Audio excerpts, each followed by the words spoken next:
Hello everyone, this is Priyanka and I am the city head at Career Launcher Raipur, and I am a quants faculty at Career Launcher, and you might have seen my video solutions in various countdown mock CLATs. So today we are here to talk about QT section, particularly I would say a section which is very less in weightage, but actually it could be a real game changer in terms of in terms of whether you are going to make it to the top and lose or not.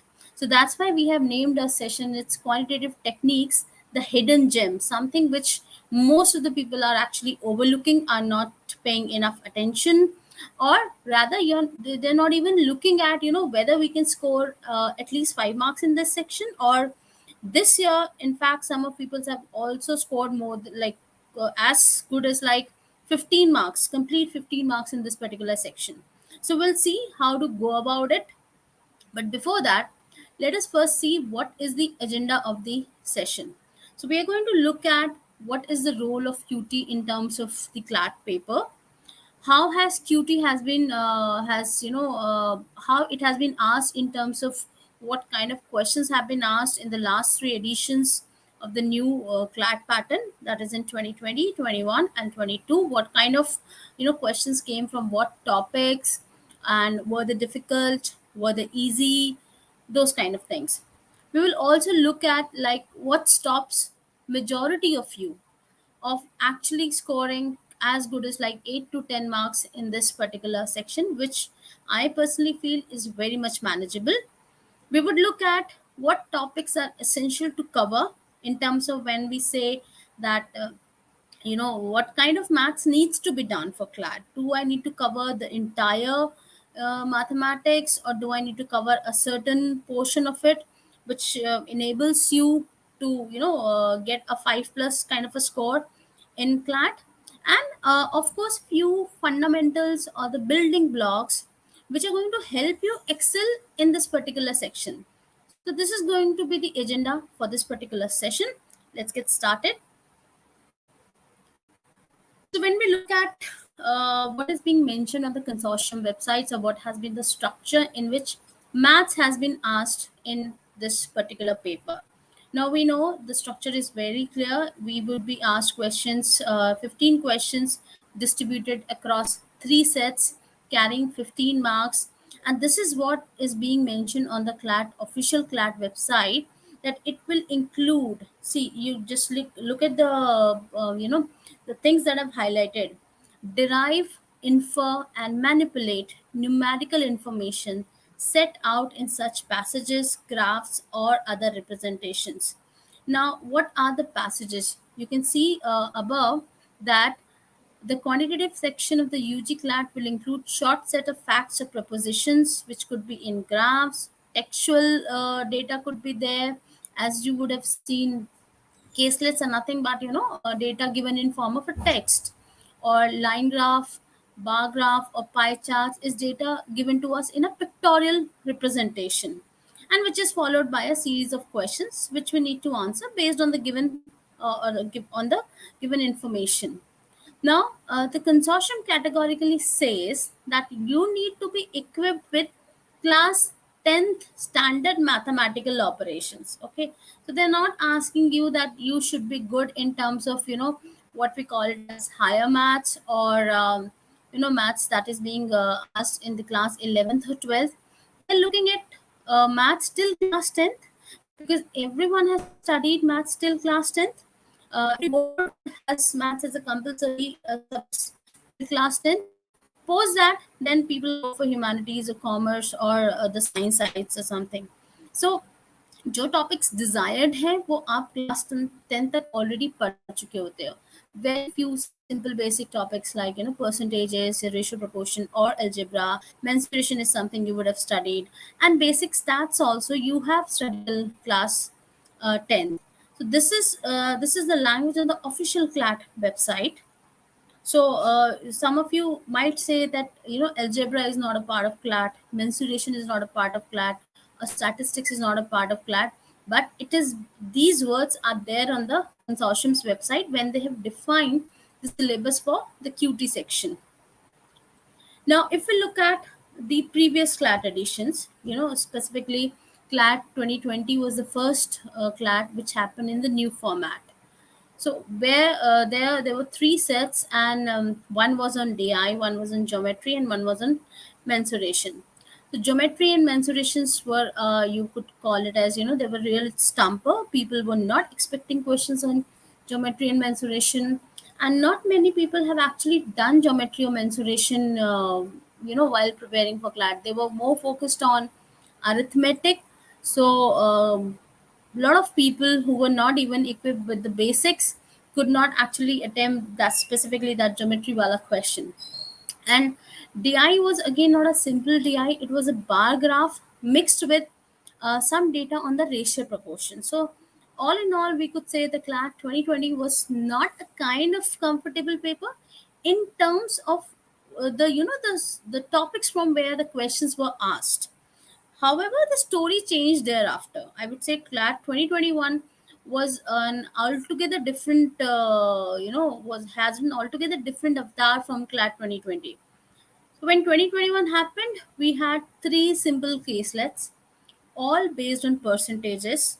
No other concept of maths was actually required there. But the catch here was that they had, those particular three caselets had a lot of errors in terms of questions framing, in terms of options. There were wrong data in the questions, or there were, options being framed wrongly. So for at that same thing happened with 2020 also. Some of the options were wrong.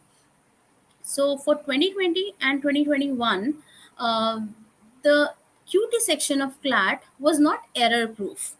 Which thing again, as we say, the things get improved with the time. 2020 it improved. There were three caselets again, and the concepts that are being tested were percentages, averages, and ratio proportion. And thankfully, this year this particular paper was error proof, and as I mentioned earlier also, couple of people have even scored 15 on 15 in QT section of CLAT 2022. Okay, and when the official answer key released, we'll talk about that later also, why, as we are talking about the QT could be game changer or the hidden gem. We'll talk in terms of objections also. So when the official answer key released, then there was only one QT section, QT question, for which the official answer key has given the wrong answer. And since maths is something you cannot negate a wrong or a correct answer, so they had to rectify that particular option. Or the ticket. So CLAT 2022 was probably QT was the score enhancer section. It became the score enhancer section for this entire paper. Those who were comfortable with maths easily managed or easily scored above 10 plus in this particular paper. Those who were decent, they had some kind of practice. They could able to manage around 7 to 8. And even somebody who has not done much of maths, I think 3 to 4 questions were very manageable, in terms of even if they were on percentages, they know the numbers were very comfortable to work with, like 10%, 20%, 25%. So the numbers were very comfortable to work with. It was not tricky calculations were there. So moving on. So now, considering QT, I would rather divide, there are three type of CLAT takers, or rather three categories of CLAT aspirants we could see here. Like, one who are attending the entire paper, that means they are actually writing paper for 150 marks on that particular day, and they have a good grasp of maths. Now this set of people would be able to, if I'm not wrong, if they have good grasp on maths, they could be able to get 10 plus. Okay, because they have been regular in regular touch with this particular subject. They have sound concepts with them, they have the basic fundamentals with them. The second category would be attempting those people who are going for 150 marks with a decent grasp in maths, so that in every paper they would be able to touch two sets at least. And if we even take kind of 80% accuracy, these are the people who would be able to do 7 to 8 questions. And looking at the kind of questions that have come in CLAT last year, or the kind of options they have framed, or the kind of data they have given, there's a fair enough chances that if you've done it properly, you're getting 90% accuracy in maths, because they're not asking for some lengthy calculation or tricky calculations. Now the third category is really interesting, which I always say in my classes. There are people who are only attempting CLAT for only 135 marks. That means they have already left this particular section. They're saying we are going for this paper without QT. So they are actually not playing for 150 marks. They're only playing for 135 marks.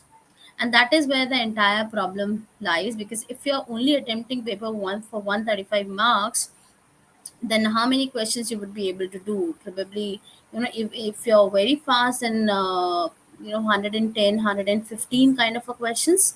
And then keeping in mind that not everyone has a kind of, like, 80% accuracy is a real good accuracy. So uh, if out of 110 you're getting 80% right, so you can assume what kind of marks you would be landing at, which is actually not going to be sufficient for the top 3 at least. We'll look at the marks wise also, that how QT could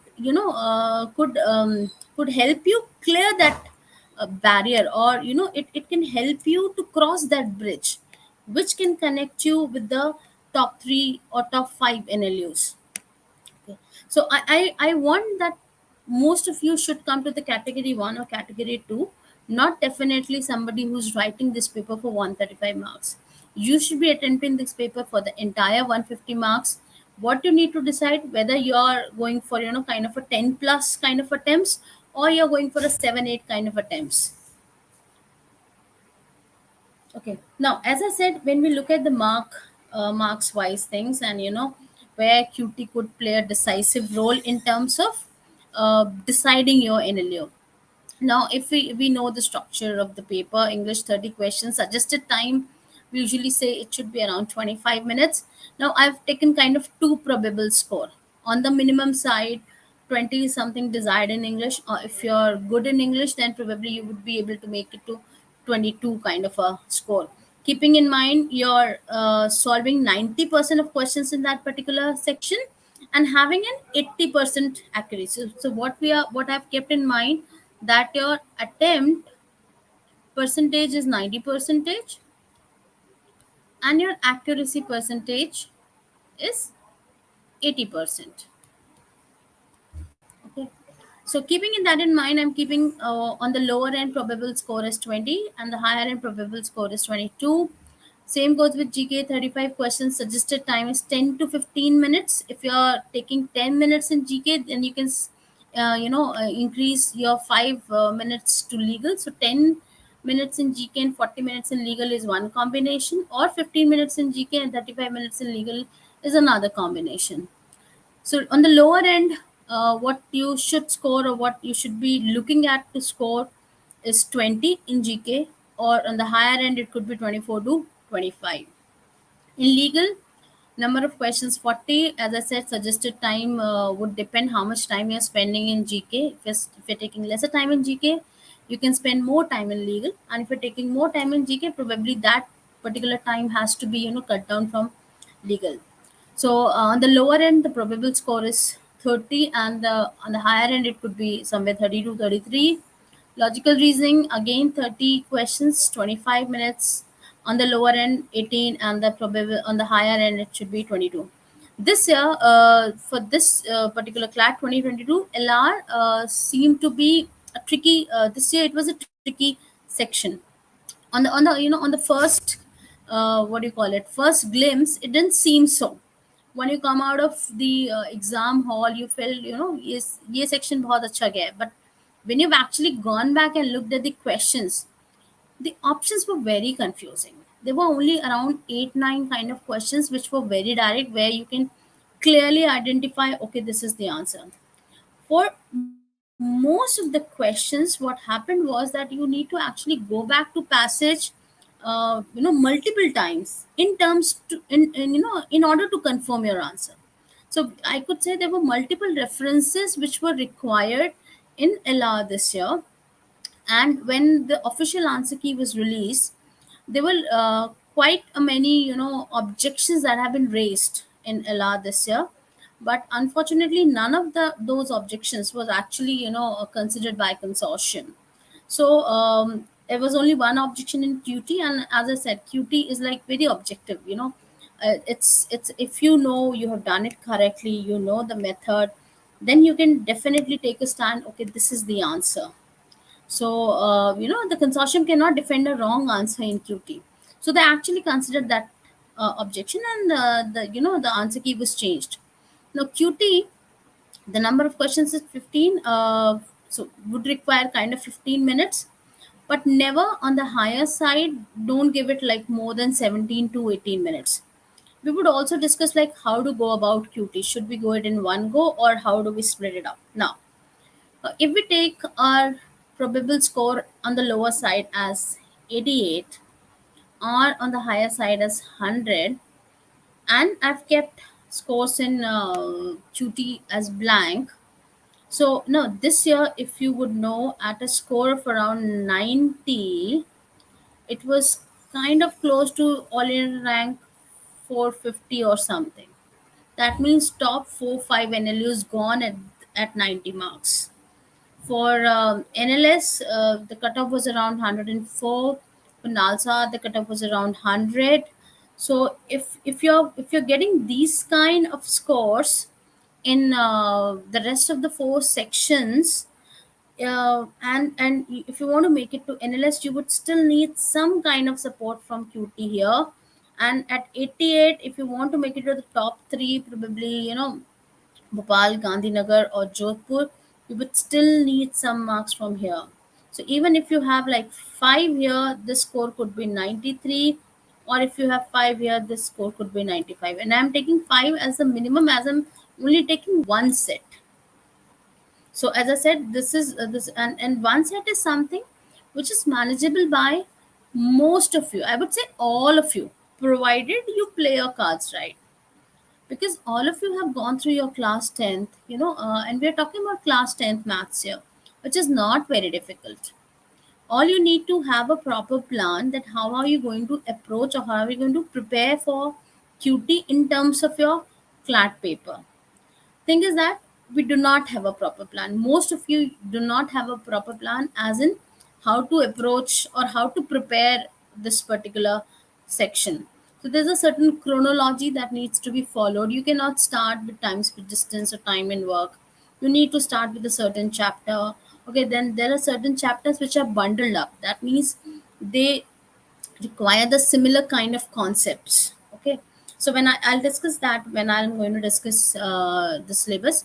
So here I'm saying this, by how what value you fill up this blank is entirely in your hand.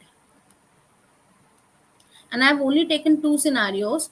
There could be there could be marks which could be lesser than this. Let's say somebody is at kind of 82, 83, not strong in language but brilliant in maths. And if they can able to manage 12 to 13 marks, they could cross the 90 marks barrier here.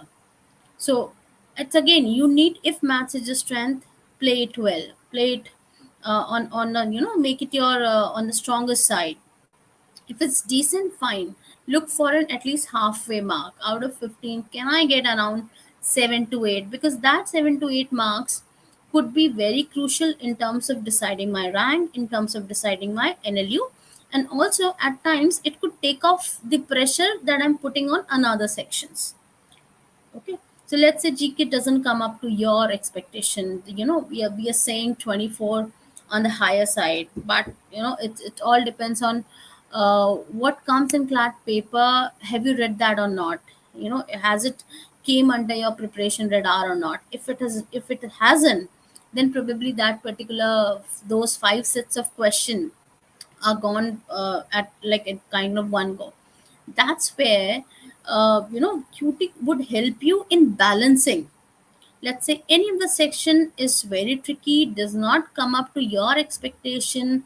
You have a fair amount of expertise on QT, you can quickly navigate or quickly take charge of the paper, and you could be like, okay, I'm going to take up these marks from this particular section. Okay. So, okay, I found this particular interesting thing, which I guess most of you, I not most of you, but some of you have this kind of arithmophobia, which is like fear of numbers of arithmetic. Okay, so now these are the challenges, or I would say the roadblocks, or I have, I would say, uh, the most common excuses, like 10th के बाद maths नहीं पढ़ा, maths हमने छोड़ दिया था, we took commerce or humanities. Yeah, डर लगता है, could not understand the question what is being written, basics not clear, not able to do calculations faster. I've seen people, they know they are conceptually correct, but they always take a very long method to calculate. So that's again is something not required for this paper. We need to finish off this section in as less time as possible. Okay, we want to get done with 15 questions in 15 minutes. Let's not take 18 minutes. So there are some things which definitely make our calculations faster. Also, we do not have calculator in this exam, so we have to rely on our calculations. We have to know the techniques which can make our calculations faster in the absence of calculator. Or simply, it could also be owing to the fact that you're good in maths, you were always good in maths, but you're simply out of practice. You have not practiced enough in terms of getting yourself exposed to various kind of questions. And if certain kind of a question is asked, what should be the approach to start this question. Okay. And so these are the couple of challenges or roadblocks which actually would stop aspirant from actually going ahead and rather encashing this particular section. Now, when I say the topics to cover, what are the? There would be some few topics which would be like very critical. Okay. Now, I have mentioned number systems here, though you won't say it's directly questions are there, but number systems as a chapter has something very basic as divisibility rules, which could be an important thing. Okay, it has something called as HCF LCM. Okay, or as simple as the basic classification of numbers. So from here, number systems, I have to take up some very basic things like HCF LCM, or HCF LCM of fractions, or divisibility rules. Those are the building blocks for the further for the rest of the other chapters. Now percentage is just get this chapter star mark, इसको star mark कर लो, क्योंकि इसके बिना काम नहीं चलेगा. This is the crux or the soul of the entire QT section, be it data interpretation question or be it a caselet. You would find percentage related data वहाँ पे है, वहाँ पे होगा ही होगा. यदि पिछले 2 सालों के पेपर देखेंगे, you could find questions which the case lists which heavily tested the concepts of percentages. So this is something you cannot skip. And there are a lot of lot of faster calculation techniques, or which can actually help you in this particular topic. Then in terms of some well-known percentages also, the moment you say 60%, it should click you, it's 3 by 5. So those kind of smaller things. So now with percentages, SICI, simple interest and compound interest, and profit loss discount are integrated kind of a thing. As I said, a certain chronology is required, and there are certain chapters which have, or which test, or which kind of includes the similar kind of skill sets. So percentages, SICI and PLD have to be done together, because in simple interest and compound interest, again we are talking about rate, the data for which is given in terms of percentages. Now when we talk about profit loss discount, we are again talking about profit or loss in terms of percentages. So we can see a direct implication of percentages in these two chapters. So they have to be done, because you would have seen in your mocks as well and in your study material, There are a lot of case lists which can be framed on profit loss discount or simple interest compound interest. Similarly, averages, which could be tested in averages, something which could be tested in data interpretation also. You have data for 5 companies, you could be like, what is the average value or something. So averages, ratio proportion, and mixtures and allegation. These are again a kind of chapters which can be clubbed together. As I said, again they kind of require similar kind of skills. Time, speed, distance is a completely altogether different entity to be covered, and time and work is a different kind of a chapter. Though we say time, but the kind of the concepts are different for time and work and time, speed, distance. For time and work, definitely pipes and cisterns would be closer to time and work. And for time, speed, distance, just focus on the basic speed, time, distance questions, average speed questions, and relative speed. You don't have to go beyond this. Okay. Set theory is again one particular area which can actually give you caselets. Caselets can be very easily framed on set theory, and you should also practice on different types of pictorial form of data representation, or what we call as the data interpretation. Like, you should practice how to approach a line graph, how to read data from a line graph, bar graph, pie charts, or tables. Couple of times you would see a question on line graph, and it could be asked in which particular year the growth is the maximum. So if you see your particular graph has a steep line in one particular year, that is where the growth is maximum. So these are the things that you would pick up when you're actually practicing questions on this. Okay, this is something you would not find jotted down in front of the chapter. These are the skills you're going to pick up when you're doing sufficient practice on these topics. And for DI, for data interpretation, if you've done with percentages and averages, I think you would be able to take on with any data interpretation questions.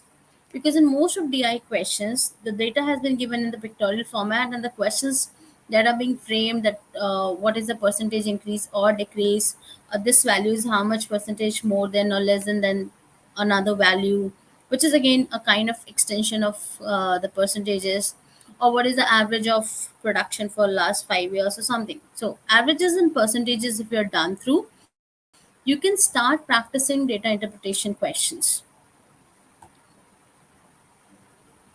Now, building blocks. Now, most of you would have heard that when you start, preparing vocabulary for your exams, the first book that comes to your mind is like kind of Word Power Made Easy, right?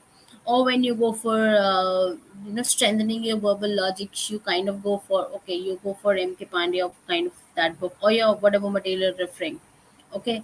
Or for grammar, parts of speech is your building block. Similarly, to excel at quantitative techniques, there are certain building blocks that you must have, which is going to in turn going to increase your calculation speed. So tables till 20, which is very much manageable. Squares till 30, cubes till 15. Now this is very, very important. Reciprocal equivalence till 1 by 30. I would heavily endorse this.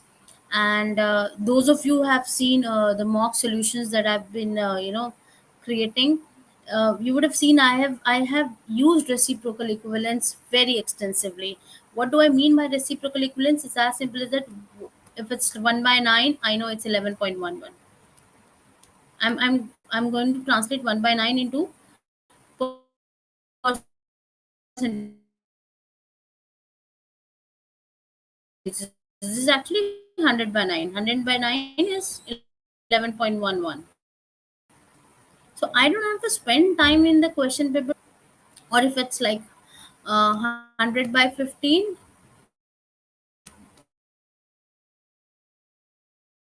if I remember 1/15, okay, if you have these things on your fingertips, is going to help you greatly in percentages and data interpretation. So I would strongly recommend Let get your reciprocal equivalents or whatever, but whatever name you recall them. I call them reciprocal equivalents. Still 1 by 30, they should be handy with you. They should be readily available on your fingertips. You should not think twice. Okay, okay, what's 1 by 12 or something? It's 8.33. It should be that fast. Now there are a couple of faster calculation techniques also, where we calculate, where we multiply numbers, or where we find squares or cubes.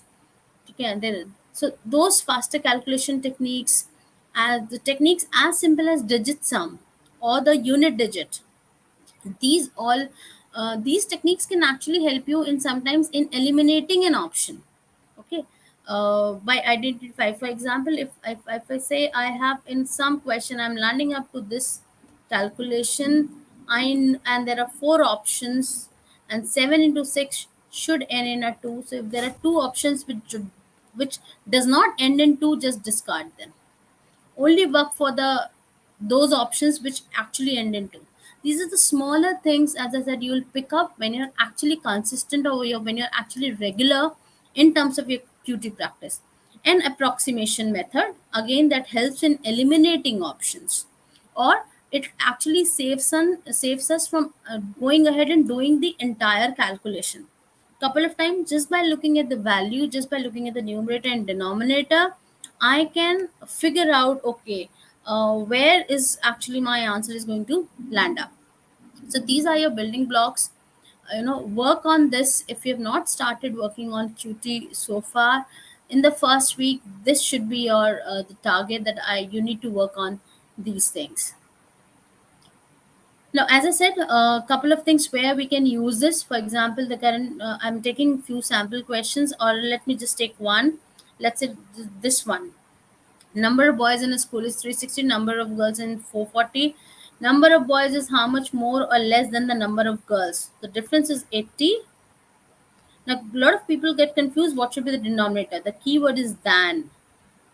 Than the number of girls. So my denominator is 440, and I want the answer in percentages. Okay, it's as simple as that.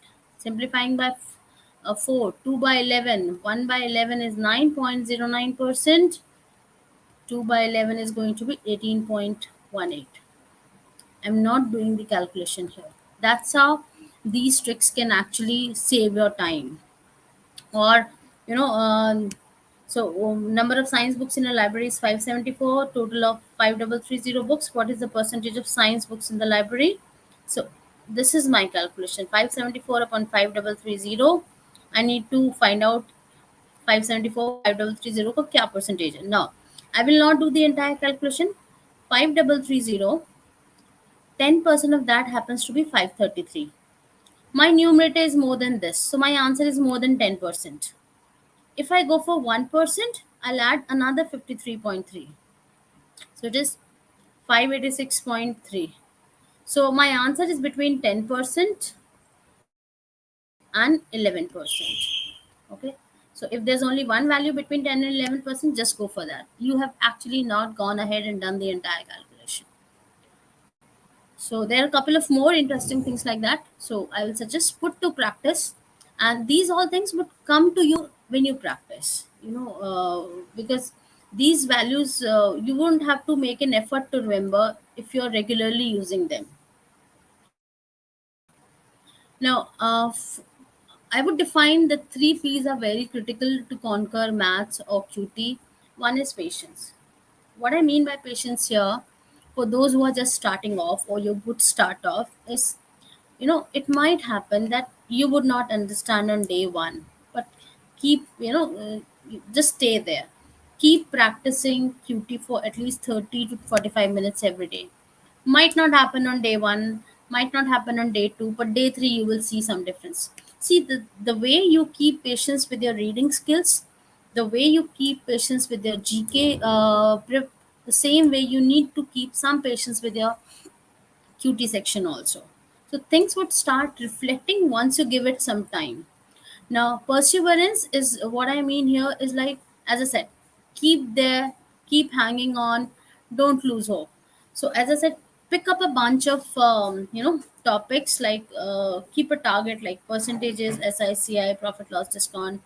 do it in a kind of a, give around 10 days of a time for these three topics. So finish them in a bundle. Don't like कि आज percentages किया फिर हमने times पे distance start कर दिया फिर profit loss discount पे आ रहे हैं, नहीं.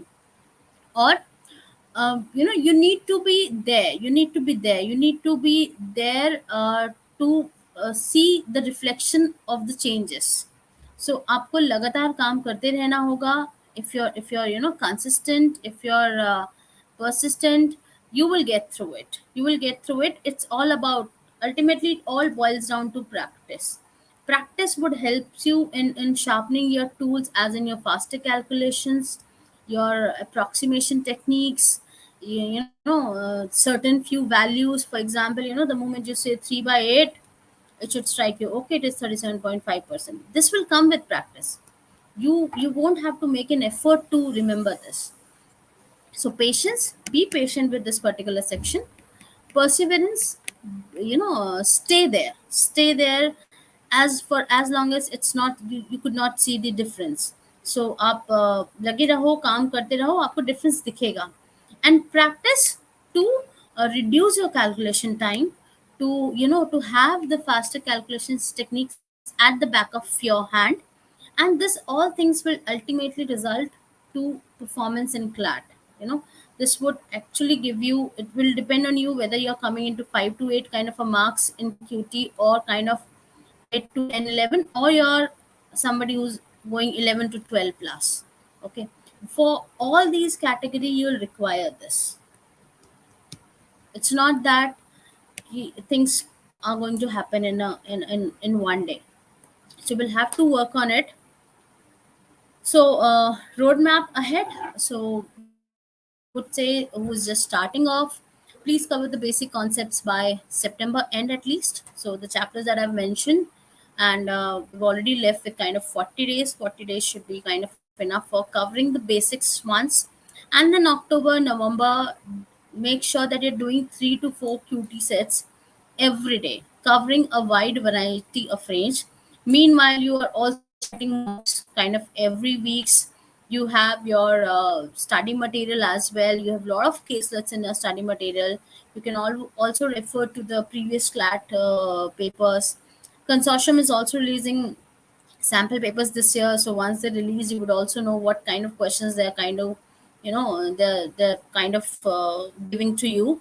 So if you would see whether it's going to be only kind of a caselets, or whether it's going to be mix of DI or caselets.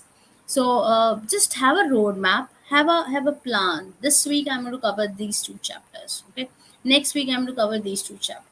So with likewise you go for every section, the same kind of pedagogy, a same kind of mindset you would have to keep for QT as well. So these are the couple of basic things. uh, just to, you need to be there with maths daily. That's where you can see the reflection or the magic happening. So that's all from my side. Now we would be going for few questions. Let me just close my this thing. I'll come to, okay. Yeah, so any questions? Okay, right. So now I'll see your chat box. Okay. Okay, so the first question that we have, when should I attempt QT in CLAT mode? Should I keep it for last minute or keep it after GK? No, there are, couple of things I would suggest here. In fact, two kind of approaches I would say. If you're good in maths, if QT happens to be your strong area, you could actually finish it at one go, or rather treat QT, the three sets, as as your kind of, you can do those sets individually. For example, if you're starting with a high reading section or something, a reading intensive section, then before going to the next reading intensive section, you want a certain break. What you can do, you can come back, you can come to QT, pick up a set which you think is doable, rather than giving 15 minutes at one go, and then at you feel, I have kind of not done, मेरा time को justification नहीं हुआ. Give 5 minutes. Give 5 minutes. Do one set. Come out of it. Okay. यदि वो आपसे set बन गया, अच्छा है, क्योंकि आप you will be like you would be done with kind of 4 to 5 marks. If it doesn't work out, then आपके 15 minutes waste नहीं हुए. You've only gone only 4-5 minutes आपके वहाँ पे गए हैं. Then you can again go for a reading intensive section, and then whenever you want to change from reading, you can come back to another set of qt. Okay, so rather qt को entire one section की जगह, क्योंकि there are 3 sections which are heavy reading intensive, keep qt for those little breaks when you don't want to do some reading, you want to kind of recharge your brain, do something else, and then that's why I use qt there. Okay. Important books for CLAT. Okay. So you all would have some kind of material with you.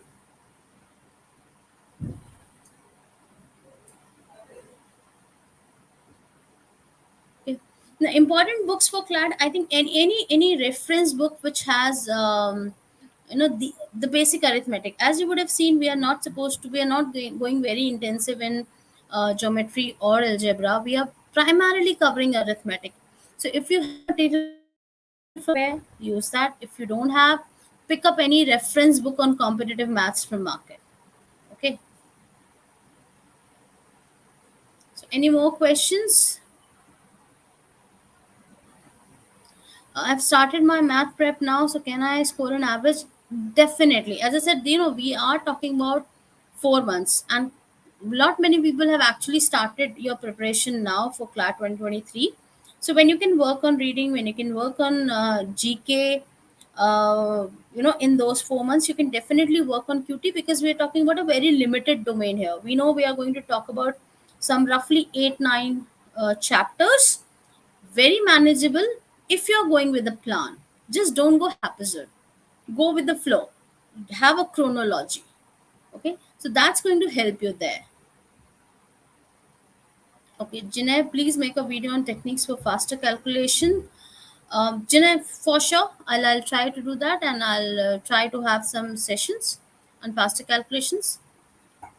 So, any more queries, or we would, just say we'll call it a day.